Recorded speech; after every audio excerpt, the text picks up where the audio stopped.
What's up, everybody? After cars were nerfed, boogie bombs returned, and these things are on the way, what the heck is the best loadout in Fortnite's Rec season now? Let's figure all that out and check out the new weapon too for zero build. And don't forget to use Game Crusher in the item shop. It's free for you and helps support this channel. Let's get into it. As we get started here, I just want to say one very important thing. You have to plan for not always being in a car, which means your focus has to be on getting a good loadout first, then the car and the mods afterwards. Too many players are thinking car first, loadout second, and that's a bad idea. Gonna have a bad time. You gotta be ready for a carless endgame no matter what. If you have no car and no loadout, it's no bueno. But there is a bit of a catch, and I'll get into that later on. That said, what is the best car loadout? I think the machine gun turret is the way to go for the weapon. It's not as accurate now, and the grenade launcher is a little bit more on point there, but the nade turret needs more movement anticipation. Bulletproof tires for obvious reasons. I know a lot of people love the spike bumper's ability to do more damage to players, but I think the cowcatcher's ability to make vehicles harder to take out matters more, and a decent player will jump out of the way. And both bumper mods can be destroyed, so keep that in the back of your mind. The more you know. Leading off in the first loadout spot is the car killer. Boogie bombs for now until they get replaced by the shield breaker EMPs. If everybody's driving around in cars, these have to be the most valuable items to have in your loadout. And I think the only reason why we're not seeing boogie bombs being used that much in zero build pub lobbies is probably because the item hasn't been in that long as of this recording. Give it a little bit more time, if they're in that much longer. The Fortnite player base takes a bit to get traction on things that isn't changes to the item shop or their locker presets. People are just starting to use the bus more lately, just one example. Or players are already adapting with multiple vehicles per team. I notice that more often Monday and Tuesday streaming in trios and squads, which is a really good strat. You can't boogie a team as much if they're in 2 to 3 cars, right? But what happens if players do the same thing with the EMPs? Nonetheless, I think once the shield breaker EMPs are in and replace the boogies, it could be GG for cars, especially in larger team modes. And we do not know if they will return with the ability to permanently disable cars.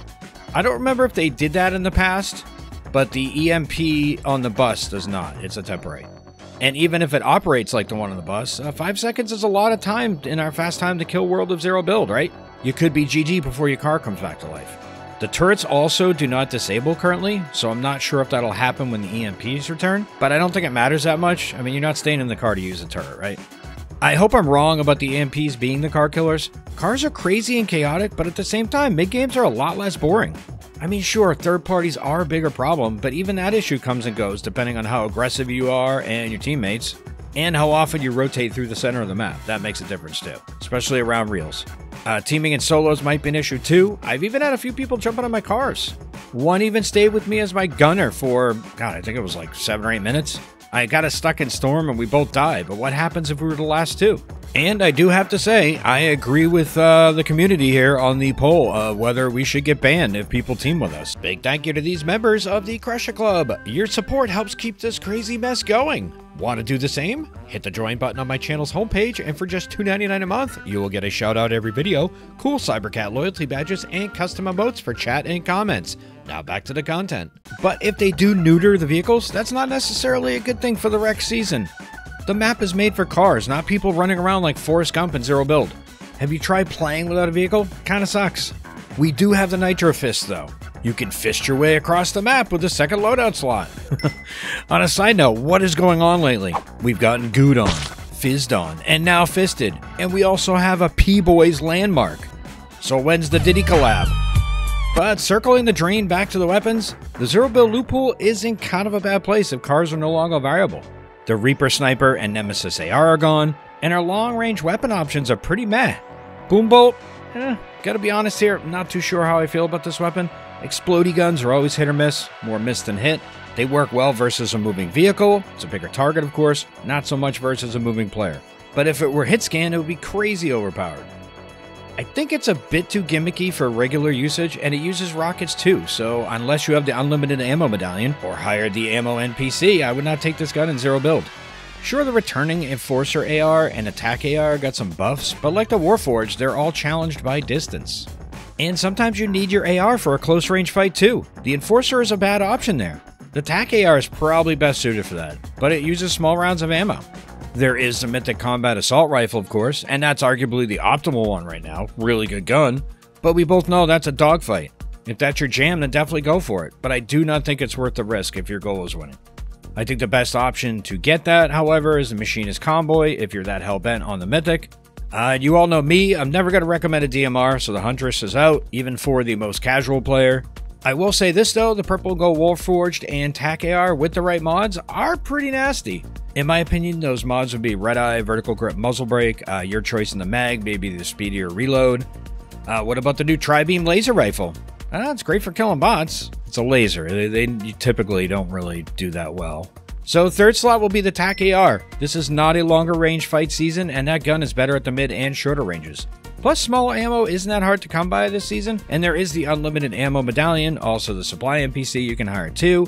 Next slot, of course, is for a shotgun, and I'm going to be wishy-washy on this one and recommend both the Gatekeeper and the combat shotguns, depending on your situation and which of these is in the game. The Gatekeeper pairs well with the boogie bombs because once your target takes damage, they're no longer dancing, so you want the biggest bang for the buck. The combat might become more of an issue in those scenarios, but the Gatekeeper also requires better aim and loses damage at range sooner. And there is that mag size too.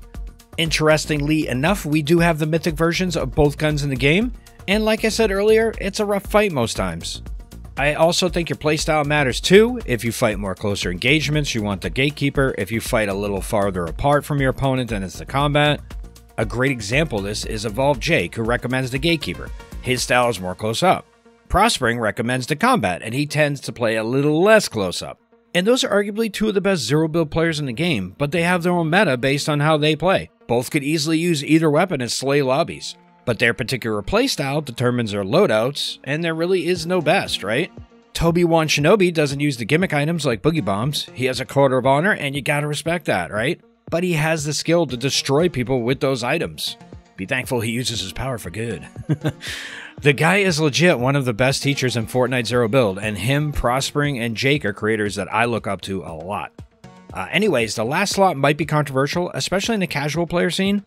I'm not doing heals or shields, and depending more on refresh loot to get health back. It's the Thunderburst SMG for a few reasons. 1, that shotgun SMG swap. I'm a big fan of it. 2, the laser mod and that sweet 100% hipfire accuracy at range. Plus it slaps at range for a submachine gun. Is it better than the combat SMG? Yep, that weapon had first shot accuracy. This one has every shot accuracy. You could definitely make the argument that the SMG could take over the TAC AR role, or the TAC AR could take over the SMG role, freeing up the slot for health and shields. So it would look like this. Not a bad option. Finally, for health and shields, the hierarchy, I would run the Fizz if that were the case. Nuka-Cola is a very nice addition to the hierarchy. Best to worst, I would go Fizz, Nuka-Cola, Minis, Big Pot, Medkit, and those awful bandages. So there we go, peeps. The best Fortnite Zero Build loadout for the casual player. TAC AR, Gatekeeper or Combat Shotgun, Thunderburst SMG, Boogies or EMPs, and lots of fisting. Thanks for watching, everybody. Until next time, don't forget to like. Next video coming right up.